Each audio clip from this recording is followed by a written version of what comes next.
నీతో ఉండే దేవుడు కానీ ఏ కష్టం వచ్చినప్పటికీ కూడా నువ్వు దేవుని ప్రార్థించినప్పుడు, నువ్వు దేవుని వెంటాడినప్పుడు, నువ్వు దేవుని ప్రేమించినప్పుడు ఏ ఆపదలోను కూడా నీవు వెళ్లకుండా, ఎలాంటి నష్టం నీ కుటుంబంలో వాటిల్లకుండా దేవుడే తన కృపను మెండుగా మన పైన కృపలింపజేసే దేవుడు. మన దేవుడు నమ్మిన వారు దేవుడికి స్తోత్రం చెల్లిద్దాం. హల్లెలూయా. ఈ కుటుంబస్తులందరూ కూడా ఆయన చేసిన ఎప్పుడు ఏ మేలు విమర్శను కూడా దేవుడికి నమ్మకం ఉన్నట్లయితే, దేవుడికి యథార్థంగా జీవించినట్లయితే మీ కుటుంబం ఇంకా మహోన్నతమైన కార్యం దేవుడు జరిగిస్తాడు. పట్టగాని ఆశీర్వాదాలు మీ కుటుంబాల పైన దేవుడు కృపను చేస్తాడు. ఆయన చిత్తానుసారంగా జీవించే ప్రయత్నం చేయాలి.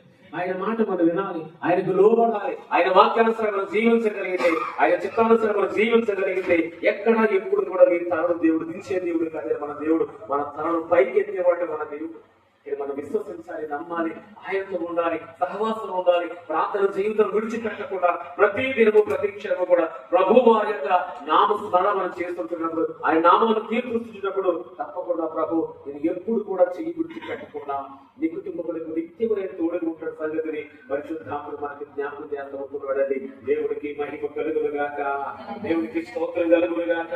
అదే ఆలోచన కిందకి మనం చదువుకుంటుంది.